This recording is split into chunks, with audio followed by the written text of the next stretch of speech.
one of the major sponsors of the podcast is Back to Basics. Back to Basics putting mirrors designed by Grant Field and Richard Woodhouse. Got a 15-degree putting arc on it. Support those who support the podcast. TM15 gets you 15% off. We have a Back to Basics putting segment for this. In the Back to Basics putting segment, Chris, I like to share a putting tip or something that you might have. Do you use a mirror? Do you use the Back to Basics mirror, or do you use the Back to Basics mirror? I don't, but yes. I love putting mirrors, and I've seen it. I have players that do use it, and they love it. I mean, it's hard for me to travel with a mirror around, but I believe Back to Basics is you could throw in your suitcase pretty easily if you were pretty good doing that. Yeah. I got one just here, but it's pretty cool. It's got the arc on it here, the 15-degree arc. Nick Steiner, you'll most likely be sending you one, actually, to be honest with you, the Back to Basics sponsor. But that's what he does to the guests that come on here. But in this segment, do you have, like, when you're doing your golf schools, do you have something for me that you can share of wisdom to people listening here about putting? Do you have, like, a putting tip or something that people can do? So this year's format of my golf school, I used to be very technical, and I used to do a lot of drills with my players. Only thing I'm doing technical is something that swing aid would help with, and that's making sure you're aligned properly when you set up to a golf ball, so you're getting the right visuals, overlooking it. And then this year's format, I've changed the point where I'm not touching stroke with my players, right? We're setting you up for success, and then I'm giving them drills. So I'm doing a speed drill. Yeah. I'm doing a start line drill, and I'm working with them on reading the greens, and I think, the kind of the format that I've approached this year with putting is we all get very technical with our stroke. Work to control your speed for the regular golfer, right? I'm out there getting very technical on a daily basis with elite players on their stroke, right? Because that matters. But for the regular golfer that would be listening to something like this, the guy who's shooting 80, 90, grind speed for days. Learn to control speed and have a clue how far that ball is going to go. And you're going to take off a massive amount of strokes. That's the thing that most amateur golfers miss, and that's the thing that would benefit them the most. So the proximity to hole for their first putt, definitely trying to improve that.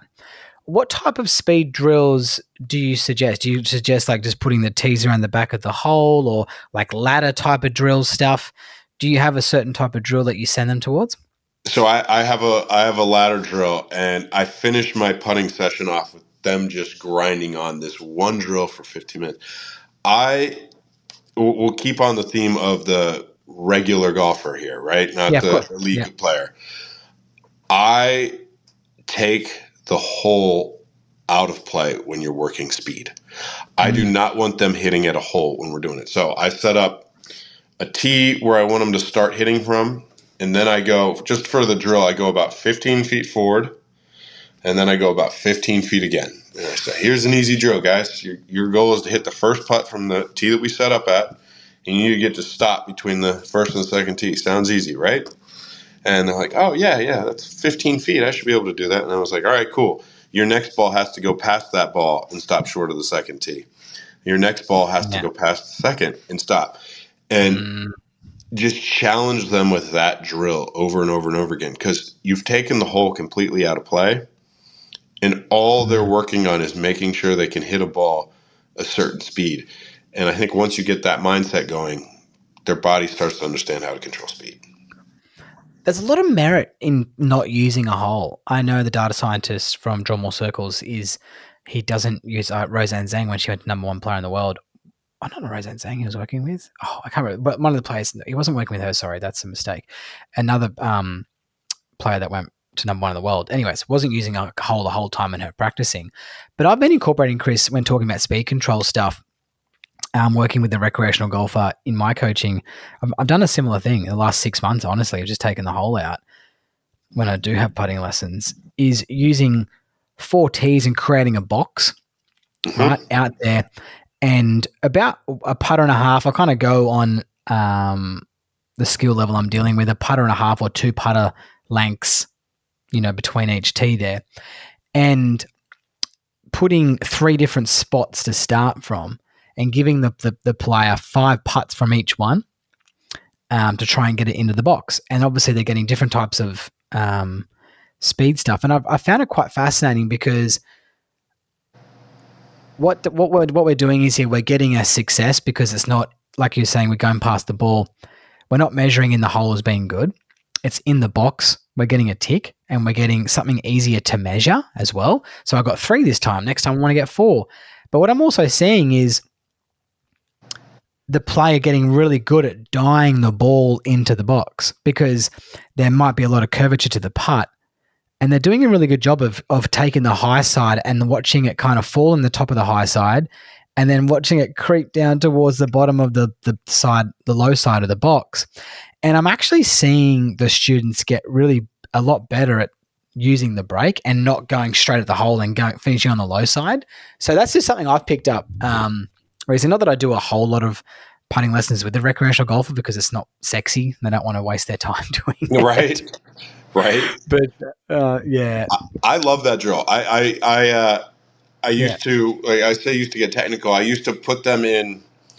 I set up 4 different drills, around a green for the putting session, and I'd have 2 drills that were really technical. That drill you're describing was in every single. Was the speed drill I used with every single golf school, probably for 3 straight years. I try and get a new format every year, right? Yep. Just because you got to change up the information. It's just like you go to a comedy show. If you say the same exact joke every year, people are going to get tired. So I need to be getting them different concepts every year as a group.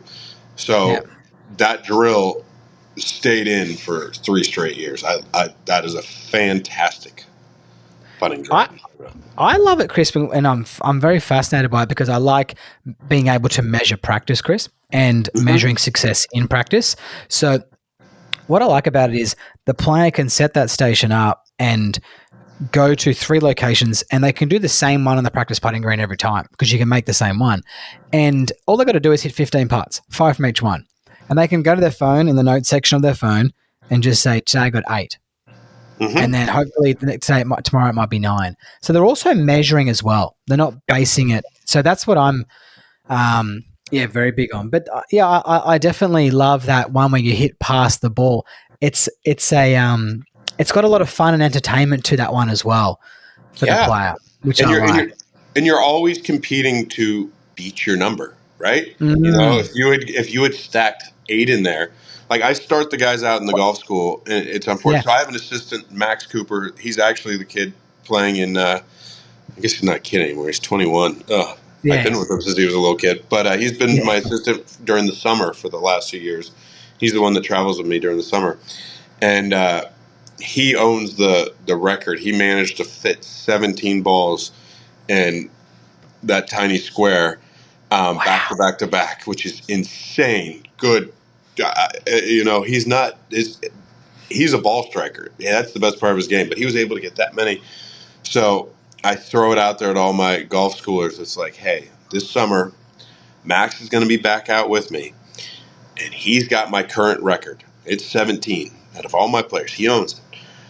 And I do not want to sit out here and have to explain to you guys what the current record holder is and have him standing right behind me over my shoulder, sitting here like, it's me. I need one of you guys to beat this number before the summer. So, you start them down. All right, let's do this. And they start going. And then during the golf school, let's say they get, if you're a 110 shooter, you might get 5 in a row in that circle. If you're a good player,